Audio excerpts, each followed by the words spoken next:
Good afternoon, professors and fellow students. We are Group 15. Today, we are excited to present our project, the Accent Detective, Neural Benchmarking for Multi-Accent Identification. Over the next 12 minutes, we will explore how speech recognition systems can tackle various global accents, and how we leverage different neural networks and machine learning architectures to pinpoint the most accurate acoustic fingerprints. First, let's define the problem. While modern speech recognition systems are highly mature for standard accents, the real world is full of acoustic variants. When faced with strong regional accents, recognition accuracy often plummets. There are a few core pain points here. First, raw audio waveforms are highly unstructured and filled with irrelevant environmental noise. Second, real-world data is often skewed, leading to severe model bias. Third, the dimensionality challenge. How do we efficiently compress and map a 3-second audio clip into a distinct vector space? This is the core challenge our project aims to solve. To address these pain points, we consolidated our project into 3 core methodologies. First is DSP fundamentals, which dictates our data quality.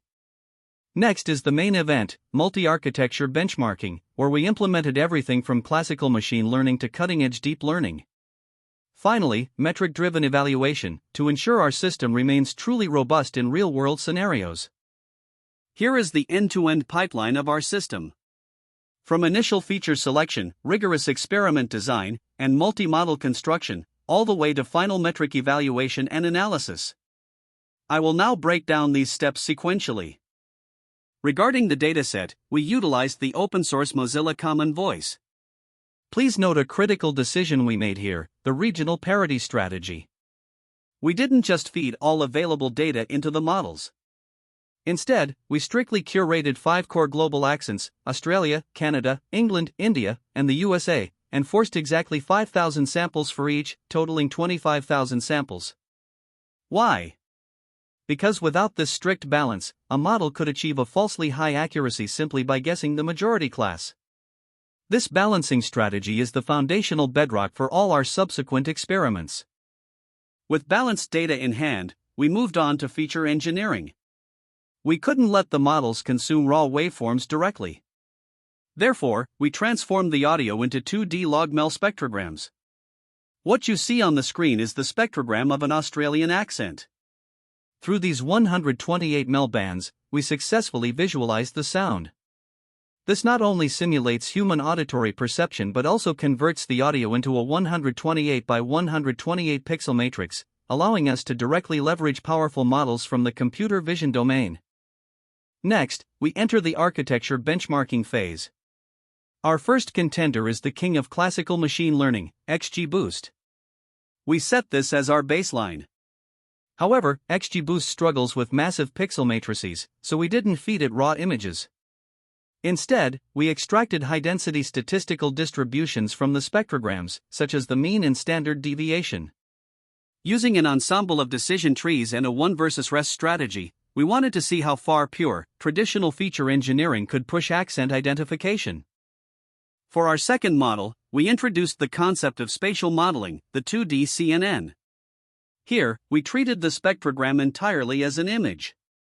Through a 4-layer convolutional network, we attempted to capture local acoustic textures on the graph. Simply put, we hoped the 2D CNN could identify the unique vowel fingerprints of each accent, much like how it recognizes the visual features of cats and dogs.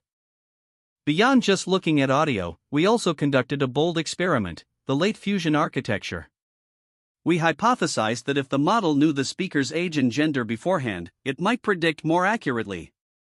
So, we designed a dual-branch network. One branch uses 2D CNN to process the spectrogram, while the other uses dense layers to process demographic metadata. Finally, we concatenated both feature vectors at the decision layer. This was our attempt to integrate multimodal information. Fourth, we couldn't ignore the current trending vision transformer. We sliced the 128 by 128 spectrogram into 16 by 16 flattened patches. Through the transformer's multi-head self-attention mechanism, we tried to find global phonetic correlations. We wanted to test how a transformer, which lacks the inductive biases native to CNNs, would perform on an audio-specific task. Finally, the architecture we tailored specifically for the nature of sound, the 1D CNN. Unlike the 2D CNN, which treats audio as a static image, the 1D CNN returns to the essence of sound, a time series sequence.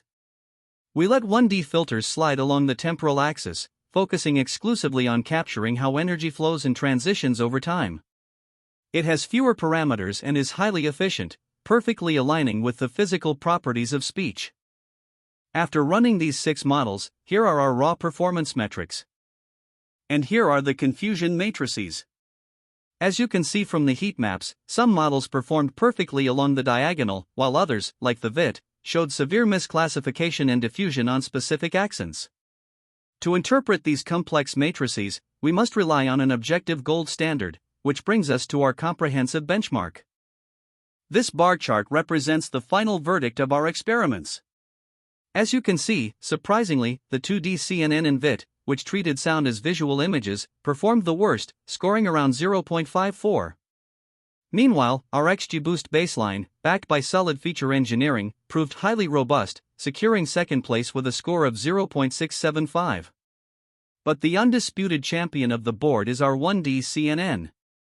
With a peak macro F1 score of 0.715, it completely outperformed all complex architectures and classical machine learning models. Based on these striking results, we've consolidated our project into 3 major engineering insights and decisions. 1. Evaluation framework. We strictly prioritized the macro F1 score. This successfully prevented the illusion of high accuracy caused by majority class bias and ensured true generalization. 2. Sequential beats spatial. We empirically proved that accent identification relies heavily on sequential temporal features rather than spatial pixel patterns. This explains exactly why the 1D CNN, with its temporal focus, defeated bulkier 2D and transformer architectures.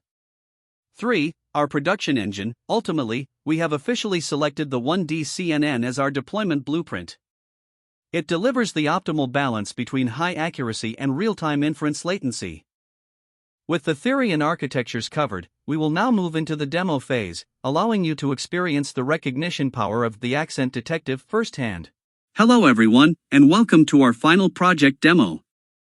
Today, we are excited to present our accent recognition system, the Accent Detective. To validate our trained model's real-world performance, we didn't just use a single test. As you can see from the folders on the screen, we prepared 3 entirely different dimensions of test data to push the model to its limits. First is the Mozilla test set. This contains standard, clean human speech from open-source databases, used to verify the model's fundamental accuracy. Second is the AI Generate Accent folder. This is a very interesting challenge.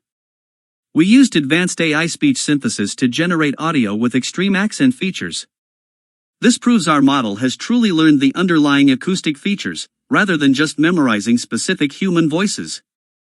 Finally, the Reality Sample folder. This is the ultimate real-world blind test, containing real-life recordings and video clips, complete with background noise.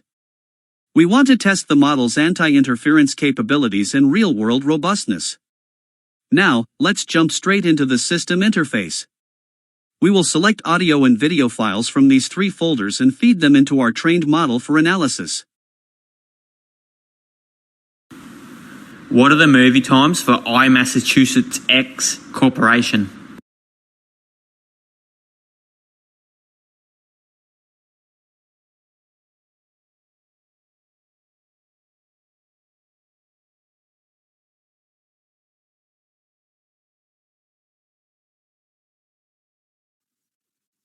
A man dressed in white is standing on the sidewalk.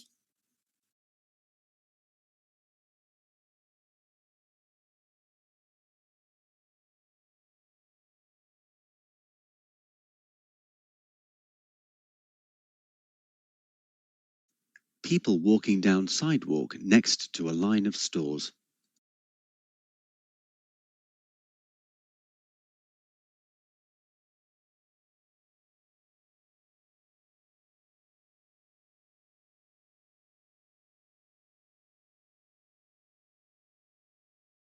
G'day, mate. I can't believe the weather today. It's absolutely boiling. There is no way I'm getting in the car without some cold water. Let's head over to the beach a bit later, all right?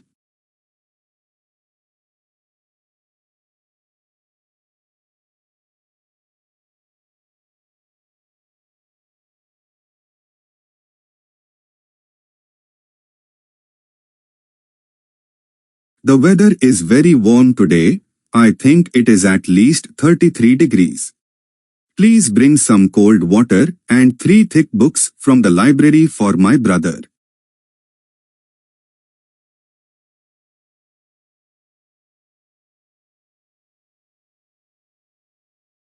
Hi mate, do you fancy popping down to the pub later for a quick pint? The weather is absolutely brilliant today, so we might as well enjoy it. Cheers, I'll see you at 6:30.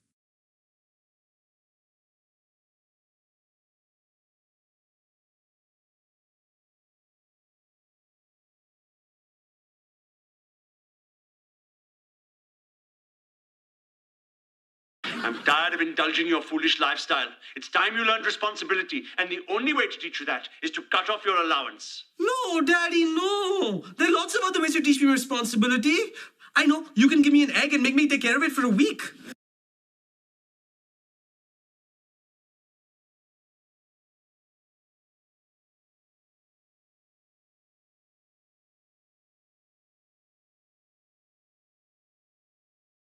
I want to start by addressing the devastation from the tragic flash floods in Texas. Moments ago, the Department of Homeland Security provided an update that 91 innocent souls have now perished. Everyone here at the White House, including the President of the United States, is praying for the victims' families and friends during this unimaginable time. Through these 3 levels of cross-testing, we've proven that our accent recognition system not only achieves high accuracy but also possesses strong generalization capabilities for complex, real-world scenarios. This concludes the architectural portion of our presentation. Thank you all for listening.